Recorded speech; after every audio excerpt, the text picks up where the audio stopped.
हर हर महादेव, शिव शंभु, हर हर गंगे। जय श्री चित्रगुप्त भगवान की।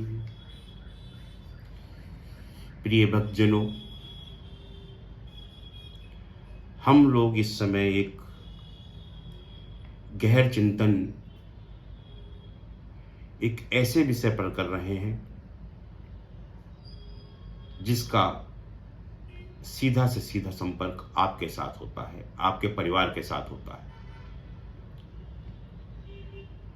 प्रभु भोलेनाथ की जटाओं से निकली हुई मां गंगा आज कितनी दूषित हो चुकी हैं, ये एक एनजीटी की रिपोर्ट जो अभी आई है, आईआईटी के छात्रों ने सर्वे किया है नदियों का, मां गंगा का, उसकी रिपोर्ट एनजीटी को सौंपी है और एनजीटी ने उस रिपोर्ट के माध्यम से कोर्ट ने भी इसका संज्ञान लिया है कि 50% नाले, इंडस्ट्रियल नाले और सीवरेज सीधे मां गंगा में छोड़े जा रहे हैं। ये चिंतन का विषय है, ये चिंता का विषय है।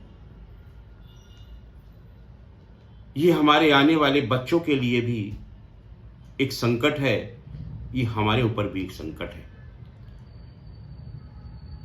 मां यमुना का हाल हम सब लोग देख रहे हैं, किस प्रकार से यमुना को मैला किया गया, किस प्रकार से रामगंगा को मैला किया गया, किस प्रकार से कोसी को मैला किया गया, किस प्रकार से हिंडन, हरनंदी जिनको कहते हैं, कर्जा से निकलती, उनको मैला किया गया। इनके स्वरूप को बदल दिया, इनकी निर्मल धारा को बदल दिया गया और ये खूबसूरत बहती हुई नदियां आज नाले में तब्दील हो गई। बस एक गंगा बची थी जहां पर सनातन धर्म के लोग, हिंदू धर्म के लोग जाकर गंगा स्नान कर उसी जल का आचमन करते हैं, उस जल को पीते भी हैं और उसी जल से प्रभु भोलेनाथ के चरणों में भी अर्पित करते हैं। अपने घर में होने वाली सुबह पूजा में भी उस जल को मिलाकर गंगा जल का रूप देते हैं और सोचते हैं कि हम प्रभु अपने नंदलाल को, हम अपने भोलेनाथ को, हम अपने गौरा पार्वती को, हम भगवान श्री राम को किससे स्नान करवा रहे हैं? गंगा जल से स्नान करवा रहे हैं। हर मंदिर में, हर शिवालय में, हर घर में गंगा जल को पवित्र मानकर हम लोग पूजा अर्चना भी कर रहे हैं और उसका आचमन भी कर रहे हैं। प्रिय भक्तों, ये चिंतन का विषय है, चिंता का विषय है जो एनजीटी की रिपोर्ट के अंदर आया है। अब केवल इसको सरकार पर छोड़ देना ही काफी नहीं होगा, हम सबको भी एक आंदोलन के रूप में इसको स्वीकार करना होगा। हम जानते हैं सनातन धर्म के लोग पूजा और पाठ के बाद में कहा जाता है कि आप राख गंगा में बहा देते हैं। आज जब से कहा गया, जब से भारत सरकार ने इस प्रकार के कार्य किए है और मां गंगा की शुद्धता की बात आई, तो वास्तव में मैं जानता हूं कम से कम 80% हिंदुओं ने गंगा के अंदर हवन सामग्री को सिराने का कार्य बंद कर दिया। क्यों? गंगा को मैला करना नहीं चाहते थे। कुछ लोग हैं जो मूर्खता करते हैं, मैं उनसे भी निवेदन करूंगा कि आपकी मूर्खता के कारण पूरा का पूरा दोष जो है वो हिंदुओं पर मढ़ दिया जाता है, जबकि जिम्मेदार कौन कौन है इसको जानना बहुत जरूरी है, अति आवश्यक है। हम सबको सोचना होगा कि मां गंगा में स्नान करने जाते हैं, आपसे कुछ लोगों ने ये कह रखा है, ये भ्रम फैला रखा है कि जो वस्त्र आप पहन कर जाते हैं आपके पाप उतर जाएंगे, आप उन वस्त्रों को गंगा के किनारे छोड़ाइए। बिल्कुल मत करिए। ना मां गंगा में अपने वस्त्र को धोइए, ना मां गंगा के किनारे पर वस्त्र को छोड़ के आइए, ना वहाँ पॉलिथीन फेंकिए, ना कोई ऐसी चीज की वहां पर व्यवस्था करिए। अगर करना ही अपने कपड़े लेकर जाइए, उन्हीं को बिछाइए, वहीं पर बैठिए, उसी से कार्य करिए। पन्नी बिछाकर वहां पर गंदगी ना करिए। क्योंकि माँ गंगा गंगा है। माँ गंगा को कितना पवित्र माना गया है हमारे ग्रंथ में, हमारे धर्म में। हमें स्वीकार करना होगा, क्योंकि भारत आपका है, इसको बचाना भी आपको है।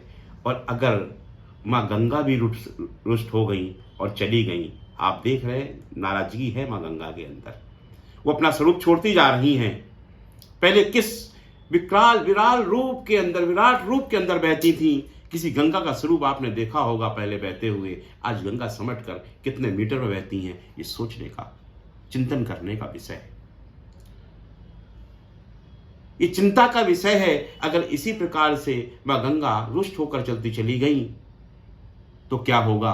आज गंगा को सुरक्षित करने के लिए, आज माँ गंगा की सुरक्षा के लिए, आज माँ गंगा की शुद्धता के लिए, आज माँ गंगा की निर्मल धारा के लिए हमें और आपको एक आंदोलन के रूप में आना होगा।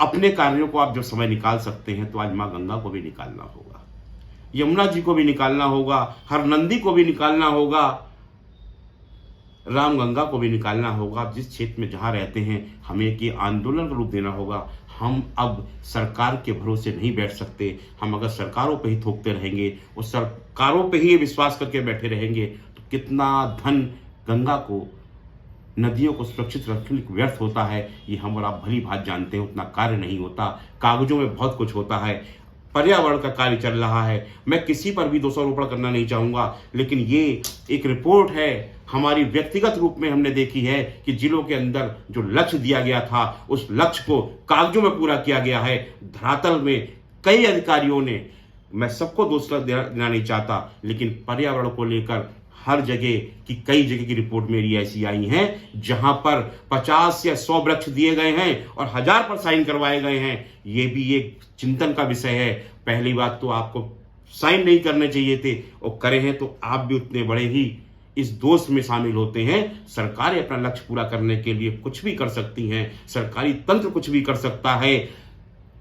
जो रिपोर्ट जाती है वही बड़े लोग स्वीकार करते हैं, वही मंत्री स्वीकार करते हैं, मंत्रालय स्वीकार करता है, लेकिन धरातल पर वो क्या कार्य होता है। क्या गंगा की स्वच्छता के लिए जितना बड़ा कार्यक्रम चलाया जाता है, मां गंगा के नाम पर गंगे नमामि चल रहा होता है, और उसके अंदर भी गंगा की सुरक्षा नहीं होती, गंगा की शुद्धता नहीं होती, तो हमें और आपको सोचना होगा कि कहां कहां हमारी और आपकी खामियां हैं। हमें स्वयं देखना होगा कि गंगा पर कार्य हो रहा है या नहीं हो रहा है। हमें स्वयं जाकर देखना होगा और अपने अंदर की गलतियां, क्योंकि हम सिर्फ 5-7% की गलती करते हैं और हम पे 95% को थोप दिया जाता है। सीवर को सीधे डालने वाले दोषी कौन है? नगर निगम को पैसा मिलता है तो सीवर सीधे क्यों डालता है? नगर पंचायतें, नगर पालिकाएं सीधे नदियों के अंदर गंदगी क्यों छोड़ती हैं? इसके जिम्मेदार ये लोग हैं। फैक्ट्रियों से निकलने वाला गंदा पानी किस प्रकार से नदियों को, मां गंगा को दूषित कर रहा है, इस पर सोचने का कार्य जो करना है हमें आपको करना है। अन्यथा आने वाला समय इतना ही आपको कोसने को भी नहीं बचेगा। इसको बचाने के लिए आइए हम सब एक हों। ये ना सोचें कि कार्य कौन कर रहा है। मैं इसमें ना अपना नाम रखता हूं ना संस्था में, लेकिन कोई ना कोई तो झंडा उठाकर चलता है। साथियों, मैंने एक झंडा उठाया है, मेरा साथ दीजिए, मेरा सहयोग करिए, ताकि मैं मां गंगा के लिए, हर नदी को सुरक्षित करने के लिए अपना एक जो संकल्प है इसको पूरा कर सकूं। जय मां गंगे, जय मां भोलेनाथ, हर हर महादेव, हर हर गंगे, जय शिव शंकर जी सब शंभो।